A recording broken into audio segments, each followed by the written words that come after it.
The thought of so many people perishing is frightening. It's very frightening. This is a mass extermination.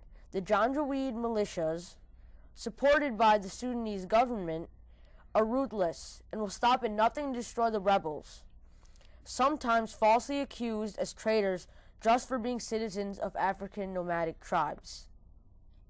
Every American knows about war. However, many Americans know about the genocide in Darfur? No. When asking my classmates last year at Newtown Middle School, they had no idea that a place called Darfur existed. This should be a rude awakening to our government. We are the most powerful country in the world, and if we don't help Darfur, who will? Darfur is in Sudan. The genocide in Darfur has been happening since 2003. The Sudanese government wants its land that the civilians live on, so they are pushing the people out into Chad. Many of the civilians have also fled to Kenya, Uganda, Ethiopia, and other African countries. The average death rate for the people in Darfur is 10 times greater than the death rate for the rest of the country. In Darfur, thousands, actually tens of thousands, of people have been murdered. Not killed, murdered. Thousands of women have been raped and left for dead. Approximately 2 million civilians have had to evacuate. Villages are burned to the ground and possessions are stolen. This has all been and continues to be done by Sudan's government and the Janjaweed, who are government allies mainly from the Arab tribes of Darfur. The Sudanese military and the Janjaweed need to be stopped. This makes the genocide a ticking time bomb.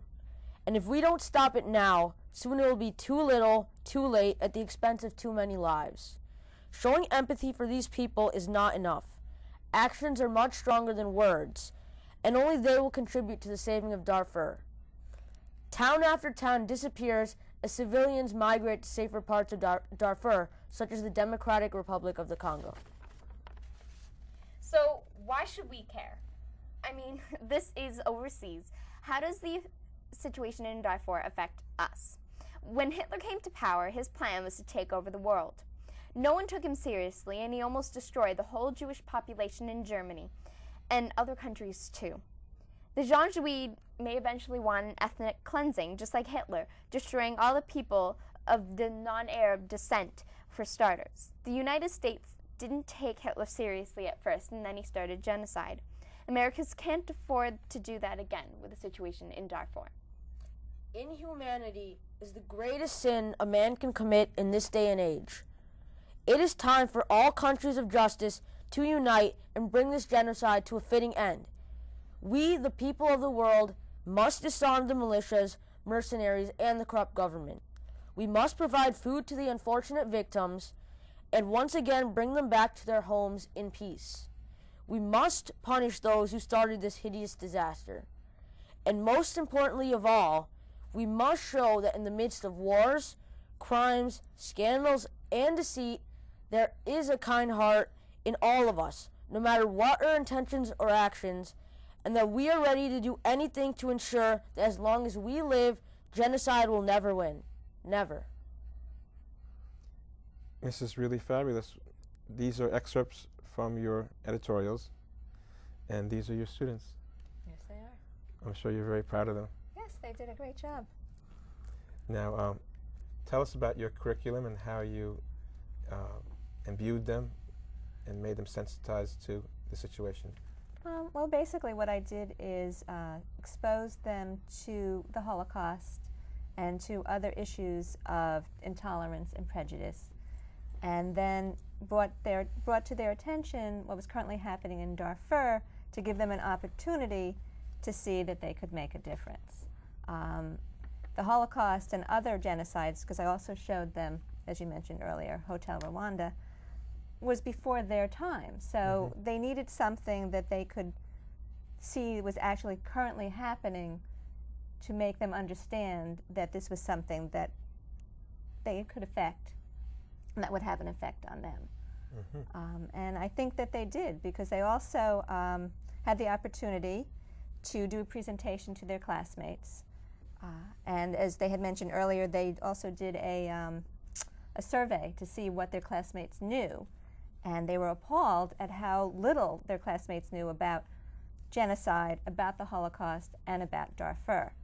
So they made posters, they did a presentation, and they wrote editorials, which ended up educating both the 7th and 8th graders. It's fabulous. Now, a lot of teachers have not done what you've done. Can you explain why you have a particular soft spot or sensitivity to the issues in Darfur? Well, I'm of my religion. I'm Jewish, and as such, I feel very strongly about the need to not let the Holocaust repeat itself. And as a teacher, I find that if I tap into things that I feel strongly about, I'm more able to have an impression on my students. So, and also Darfur happened to be something that my synagogue, Rabbi Polikoff, B'nai Israel, had brought to our attention. So as a result, I was able to bring it to the attention of my students. That's fabulous. That's fabulous. We're hoping to get him on the show as well soon, and we'll be hearing from other students from Danbury shortly as well, all like you, trying to make a difference. Now, Kate Bamberg is also your student. She's now in high school. You're a 10th grader. Tell us about your organization, Global Voice, that you're involved with. Okay. Well, Global Voice is, as I said earlier, a human rights activism group. And so far this year, our main campaign has been Darfur and dealing with SaveDarfur.org. So at our school, we've sold bracelets, and as our first field trip of the year, we attended the Save Darfur rally in Central Park in New York City, which was very moving. There's quite a few people there. And right now we're organizing a benefit concert, which will be held this Friday, November 17th, at our town's teen center. And we're having like a bake sale and various fundraisers within the benefit concert to raise money to send to SaveDarfur.org. Okay, so that's a good place for the listening audience to learn more if they don't know about this. Darfur.org. Save Darfur. Save Darfur. Okay, can you spell it? D-A-R-F-U-R, right? Right. Okay, SaveDarfur.org, and I'm sure there's a lot of information there to learn about. Now, how can we stop this? We're all trying to do our little part over here. What do you think? I had mentioned something in my monologue about people getting involved, but how do we, it's kind of I have a feeling that we're kind of up against a brick wall. We've been trying to do this for a long time. We've made some, we've accomplished certain things. The state of Connecticut does not invest any longer in the Sudanese government.